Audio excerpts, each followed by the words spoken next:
Web series story expert presence Gypsy. Gene अपने patient Sam की life में सुधार लाने के लिए बिना उसे बताए उसकी पर्सनल लाइफ में घुसपैठ कर रही है। उसकी गर्लफ्रेंड जो उसे छोड़ चुकी है उससे दोस्ती करके वापस सैम के लाइफ में लाना चाहती है। इन सब में क्या क्या होने वाला है, कहानी शुरू करने से पहले अगर आपने चैनल को सब्सक्राइब नहीं किया तो सब्सक्राइब कर लीजिए और बेल आइकन दबा दीजिए। अगर ये वीडियो पसंद आए तो लाइक का बटन दबाना ना भूलें। जीन अपने पेरेंटल ड्यूटीज़ निभाते हुए सिडनी से दोस्ती बढ़ाती जा रही है, पर उसे सिडनी से बातें करके निराशा ही हाथ लगती है। उसकी बातों से ये साफ लग रहा है कि वो कम से कम सैम के पास तो वापस नहीं जाने वाली। इन सब में जीन की एक पुरानी पेशेंट मेलिसा हॉस्पिटल में है। उसने जीन के ऊपर काफ़ी आरोप लगाए हैं। उसने कहा कि जीन दूसरों का इलाज नहीं करती बल्कि उनकी लाइफ के बारे में जानकर उसमें घुसपैठ करती है। उसे तो डॉक्टर होना ही नहीं चाहिए। क्लेयर जीन के पास आकर फिर से कह रही है, मैं अपनी बेटी रेबेका से फिर से रियूनाइट होना चाहती हूँ, मैं उससे बातें करना चाहती हूँ। जीन हर बार उसे एक ही तरह की सलाह देती है, पर इस सेशन का क्लेयर के ऊपर कुछ असर होता दिख नहीं रहा। दिन पर दिन वो रेबेका से कांटेक्ट मेंटेन करने के लिए उदासीन होती जा रही है। जीन सिडनी के कॉफ़ी हाउस जहाँ सिडनी काम करती है जाकर उससे मिली। सिडनी ने उसे अपने कॉन्सर्ट में बुलाया है। जीन जब कॉन्सर्ट में पहुंची तब थोड़ी देर में ही स्टेसी, जिसे कि उसने डॉली की बेबी सिटिंग के लिए छोड़ा है, उसका फ़ोन आया। सिडनी के सामने उसका सच सामने ना आ जाए, जीन जल्दी ही घर के लिए निकल पड़ी। यहाँ जब माइकल घर पहुंचा तब दोनों साथ में थे। माइकल ये अभी भी जान नहीं पाया है कि जीन रात को लेट क्यों आती है, पर अब जीन को माइकल के बिहेवियर में बदलाव दिखने लगा है। वो अपनी ट्रबल रिलेशनशिप को संभालने के लिए उसे डेट पर जाने को कह रही है। वो डॉली को टाइम देने के लिए उसके बर्थडे पर एक पार्टी थ्रो कर रही है। इसमें उसने अपने साथी दोस्तों जो कि खुद भी मॉम्स हैं उनके साथ प्लानिंग की है। उसने इनके साथ मिलकर पार्टी की प्लानिंग शुरू कर दी। डॉली ने अपने बाल काट दिए। वो अंदर से लड़के जैसा अनुभव करती है, इसलिए बाल भी वैसे ही रखना चाहती है। इन सब में जीन एक सपना देखती है। इसमें वो अपनी माँ से मिलने जाती है। उसकी माँ को उसने नई एंगेजमेंट रिंग दे रखी है। एक और सपने में उसने अपनी माँ को देखा और साथ ही सिडनी को देखा। दोनों ने उससे कहा, हर किसी को तन्हाई से डर लगता है। इस सपने से जीन को एलिसन का ख्याल आया। वो उसे चेक करने गई। इधर डॉली की बर्थडे पार्टी पर एलेक्सिस पहुंच गई। इससे जीन काफ़ी अनकंफर्टेबल हुई। पार्टी खत्म होने के बाद माइकल जीन पर गुस्सा हुआ। उसने कहा, तुमने ये पार्टी डॉली के लिए नहीं बल्कि अपने लिए रखी थी। तुम हर चीज़ अपने लिए करती हो। मैं और डॉली सिर्फ तुम्हारे एंटरटेनमेंट के लिए हैं। जीन को ये सब बातें सुनकर अच्छा नहीं लगा। वो माइकल से और अपनी लाइफ की बोरियत से परेशान होकर इस घर को छोड़ने का मन बना चुकी है। आधी रात को उसने घर छोड़ दिया। जीन अब सिडनी के साथ अधिकतर समय बिताती है। इन सब वो माइकल से भी बात करके अपने रिश्ते को बनाए रखना चाहती है। सिडनी, जो कि जीन को डायन के नाम से जानती है, उसने कहा, मैं अपने उम्र से अधिक की औरत को देखकर आकर्षित हो जाती हूँ। जीन ने उसकी बातों को सुना पर कुछ रिस्पॉन्स नहीं दिया। क्लेयर अभी भी जीन से थेरेपी सेशन लेती रहती है। इस बार जीन ने क्लेयर से रेबेका की सारी डिटेल्स लेकर रेबेका को ट्रैक डाउन कर लिया। उसने रेबेका से मिलकर उससे क्लेयर से बात करने को इनकरेज किया। जीन ने माइकल से बात करके वापस घर में रहना शुरू कर दिया है। माइकल को अब जीन पर शक होने लगा है। वो घर तो आ गई है पर इतनी लेट क्यों आती है। सिडनी सैम और जीन को एक दोस्त के तौर पर एक इवेंट में बुलाना चाहती है। वो इन दोनों की मुलाकात कराना चाहती है। जीन अपने पेशेंट्स की हेल्प करने के क्रम में एलिसन को उसकी एब्यूजिव रिलेशनशिप से बाहर निकालना चाहती है। उसके पास एक अपार्टमेंट 309 की चाबी है, पर यह अपार्टमेंट उसका नहीं है। यहाँ उसने एलिसन को रखा है। जीन दिन पर दिन पेशेंट्स के लाइफ में इंट्रूड करती जा रही है। सैम अपनी एक्स एमिली से मिला है। अपने दोस्तों के साथ नाइट आउट के दौरान उसकी ये मुलाकात हुई।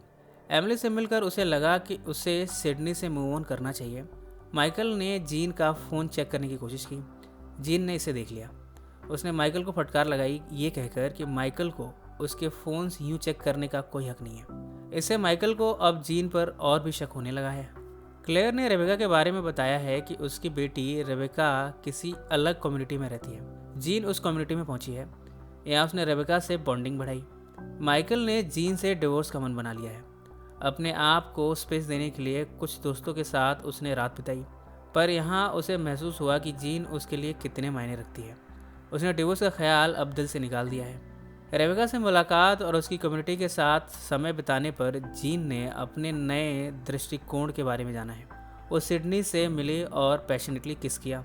अब वो अपने अंदर एक नई जीन महसूस कर रही है। माइकल ने जीन से कहा, मैं हमारी शादी को एक और मौका देना चाहता हूँ। हमें बाहर कहीं घूमने चलना चाहिए। अपने रिश्ते को एक और मौका देने के क्रम में माइकल और जीन एक होटल में ठहरे हैं। यहाँ इन दोनों ने अपने गिले शिकवे दूर किए।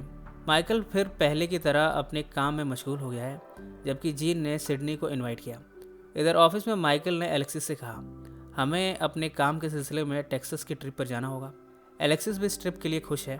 सिडनी जीन के साथ मिलकर सैम के घर चोरी छुपे पहुंची है। यहाँ सिडनी ने सैम के डॉग को चुरा लिया। जीन को यहाँ एक गन मिली है। ये सब देखकर वो डर गई है।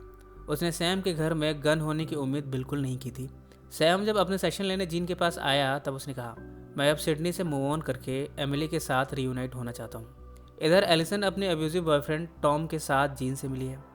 जीन ने एलिसन को टॉम से दूर रहने की सलाह दी। ये सब जानकर टॉम उस पर एग्रेसिव हुआ। टॉम ने मौका पाकर जीन को ड्रग दे दिया। जब जीन सिडनी के साथ घूमने निकली तब वो बेहोश हो गई। जीन और सिडनी ने वीकेंड साथ में एक होटल में बिताया। ये दोनों अब अपने रिश्ते को आगे ले जाना चाहते हैं। जीन को अब सिडनी का साथ पसंद है। वो माइकल से ज़्यादा सिडनी से प्यार करने लगी है। वो उसके बारे में और भी जानना चाहती है, जबकि सिडनी सिर्फ उससे इंटीमेट होना चाहती है। माइकल भी इस वीकेंड पर एलेक्सिस के साथ टेक्सास की ट्रिप पर गया है। या उसने एलेक्सिस से जीन के बारे में डिस्कस किया। उसने कहा कि अब धीरे धीरे चीज़ें नॉर्मल होने लगी हैं, पर उसने जीन का घर लेट आना, इस बात की शिकायत एलेक्सिस से की। जीन और सिडनी अब एक दूसरे के लिए पैशनेट हो चुके हैं। जीन ने उससे जानना चाहा कि क्या वो अभी भी सैम से प्यार करती है। सिडनी ने इस बात को काट दिया। बाद में मौका मिलते ही सिडनी के फ़ोन से उसने सैम का नंबर और उसके मैसेजेस डिलीट कर दिए। एलेक्सिस माइकल के साथ हम बिस्तर होना चाहती है, पर माइकल अपनी वाइफ को धोखा नहीं देना चाहता। ये सब बताकर उसने एलेक्सिस को अपने से अलग किया। इधर जीन और सिडनी एक ही बिस्तर पर एक साथ है। इस रिश्ते से जीन अब अपने अंदर बदलाव महसूस कर रही है। वो खुद को एक नई जीन के रूप में देख पा रही है। सिडनी जीन से जब भी उसके बारे में पूछती है, वो बात को छिपाने लगती है। इससे अब जीन के बारे में उसे शक होने लगा है। एक सेशन में क्लेयर ने कहा कि रेबेका भी उससे सेशन लेना चाहती है।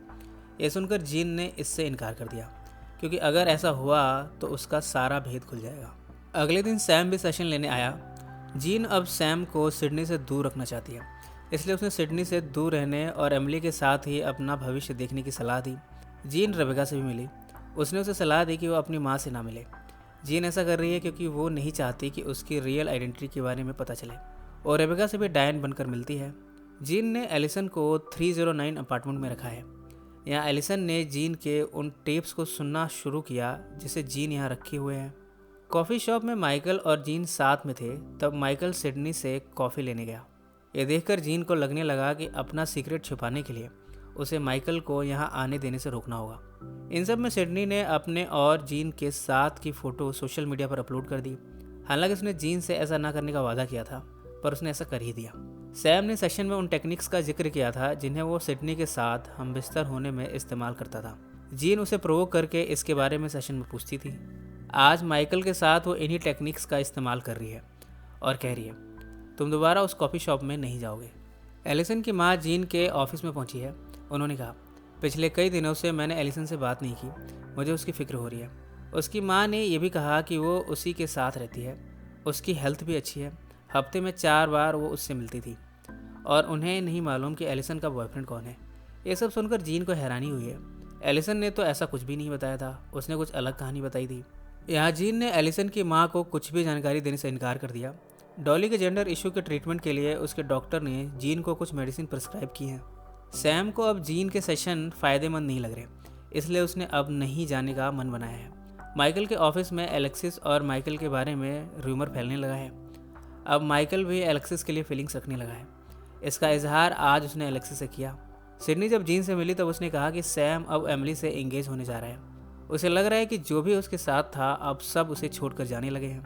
उसने जीन से भी शिकायत की कि वो भी उसे अपनी लाइफ के बारे में कुछ नहीं बताती। इधर जीन ने सैम को फ़ोन लगाकर कहा कि वो उससे मिलना चाहती है। डॉली एक प्ले में पार्टिसिपेट करने वाली है। उस प्ले के ठीक पहले ही जीन को एक अननोन नंबर से फ़ोन आया, पर जीन ने इसे आंसर नहीं किया। जैसे ही प्ले ख़त्म हुआ, जीन को वॉइसमेल आया एलिसन का। वो उससे मिलने की विनती कर रही है। इसके बाद जीन के कलीग गैरी का फ़ोन आया ये बताने को कि एलिसन गायब है। एलिसन की तलाश में अब डिटेक्टिव कैली भी है। उसने जीन से पूछा कि आखिर हुआ क्या था। पहले तो जीन ने चीज़ें छिपाने की कोशिश की, ये कहकर कि वो अपने पेशेंट्स की इन्फॉर्मेशन शेयर नहीं कर सकती। पर जब कैली नहीं माना तब जीन ने एलिसन के बॉयफ्रेंड टॉम को ही सस्पेक्ट करार दिया। सिडनी जब जीन के अपार्टमेंट में उसके साथ थी तब उसने एलिसन के ड्रग्स यहाँ देखी। डॉली के स्कूल में जीन एंटी बुलिंग स्पीच दे रही है। जीन ने सिडनी को कन्विंस किया है सैम के एंगेजमेंट पार्टी में जाने के लिए। उसने एलेक्सिस के वर्क को डायन का बताकर सिडनी को एक गिफ्ट के तौर पर दिया है और इसे उस सैम को गिफ्ट करने को कहा है। सिडनी जान गई कि ये वर्क एलेक्सिस का है। वो एलेक्सिस के ऑफिस पहुंची सच जानने के लिए। यहाँ माइकल की टेबल पर उसने जीन की पिक्चर देखी। इधर माइकल भी जीन के झूठ से तंग होकर एलेक्सिस से रिश्ते बना बैठा है। यहाँ एलेक्सिस ने कहा कि वो किसी और को पहले से ही डेट कर रही है। माइकल ने जीन को कन्फ्रंट किया। वो उसके झूठ के बारे में सब कुछ जानना चाहता है। जीन ने अपार्टमेंट 309 का जिक्र किया। वो पेशेंट जिसने इस सीरीज़ की शुरुआत में जीन पर इल्ज़ामात लगाए थे, उसकी ज़िंदगी बर्बाद करने के लिए, मेलिसा, उसके बारे में माइकल को पता चल गया है। उसने जीन पर शक करते हुए कहा, कहीं तुमने ही तो मेलिसा को मैनिपुलेट नहीं कर दिया था अपना घर जलाने के लिए। जीन ने इसे साफ इनकार किया। अपार्टमेंट 309 में जीन ने उस पुराने अखबार को हटा दिया जिसमें मेलिसा के अरेस्ट होने की खबर है। उसने यहाँ से ब्रेसलेट उठाया और अपने हाथ पर पहन लिया। अगले दिन वो मेलिसा से मिली। उसने कहा कि अब भी उसका ब्रेसलेट उसने संभाल कर रखा है। मेलिसा, जो पहले जीन से नाराज़ थी, ये ब्रेसलेट देखकर उसे गले से लगा लिया। सैम को जीन ने अपने यहाँ सेशन के लिए बुलाया और कहा कि उसे अभी भी सिडनी के साथ ही अपना फ्यूचर देखना चाहिए। इन सब में माइकल ने 309 को विजिट किया। यहाँ रखी चीज़ों से ऐसा लगता है कि यहाँ एक नहीं 2 लोगों को रखा गया था। कैली ने भी टॉम पर से इंस्पेक्शन का फोकस हटाकर 309 को विजिट करने का फैसला किया है। उसने ये बात जीन को भी बताई। जीन ने उसके आने से पहले ही अपने यहाँ होने के सारे सबूत हटा दिए, पर यहाँ उसने अपनी माँ की एक पिक्चर रख दी। कैली जब यह इंस्पेक्शन करने आया तब उसे ये पिक्चर मिली। अपनी स्पीच के पहले जीन ने माइकल से कहा, मैं अब पूरी तरह तुम्हारे साथ कमिटेड होना चाहती हूँ।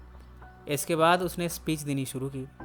इधर हम देखते हैं कि सैम एमिली से शादी के बारे में अपना ओपिनियन बनाने की सोच रहा है, जबकि टॉम एलिसन को लिए कार में कहीं दूर जा रहा है। ये डिस्क्लोज नहीं किया गया कि वो जिंदा है या मर गई है। जीन इस समय बुलिंग पर स्पीच दे रही है, किस तरह ताकतवर लोग कमज़ोर लोगों का फ़ायदा उठाते हैं। यहाँ पर सिडनी आती है। जीन उसे देखती है और दोनों एक दूसरे को इविल स्माइल देते हैं। इसी नोट पर यह सीरीज़ समाप्त हो जाती है। अंत के सीन में जीन बुलिंग के ऊपर स्पीच दे रही है, पर सच तो यह है कि उसने खुद ही अपने पेशेंट्स, जिन्हें कि सीरीज़ में कमज़ोर पक्ष के रूप में दिखाया गया है, उनका फ़ायदा उठाया। एलिसन की जान गई या नहीं ये डिस्क्लोज नहीं हुआ, पर उसकी लाइफ को बर्बाद करने का काम जीन ने अपने सेशन के दौरान किया। जब उसने देखा कि कैली सच तक पहुंच जाएगा, तब उसने उस अपार्टमेंट में अपने सारे सबूत हटा दिए और अपनी माँ की तस्वीर रख दी, ये दिखाने के लिए कि इन सब के पीछे उसकी माँ का हाथ था। जीन ने अपने पेशेंट्स की लाइफ में घुसपैठ की उनकी हेल्प करने के पर्पज़ पे, पर बाद में वो अपना ही हित साधने लगी। इन सब के बाद वे उसके सिडनी के साथ रिश्ते रहे और दोनों ने इसे कंटिन्यू किया। ये कहानी आपको कैसी लगी कमेंट्स में ज़रूर मेंशन करें। सो फ्रेंड्स, फिर मिलेंगे ज़िंदगी के किसी नए मोड़ पर।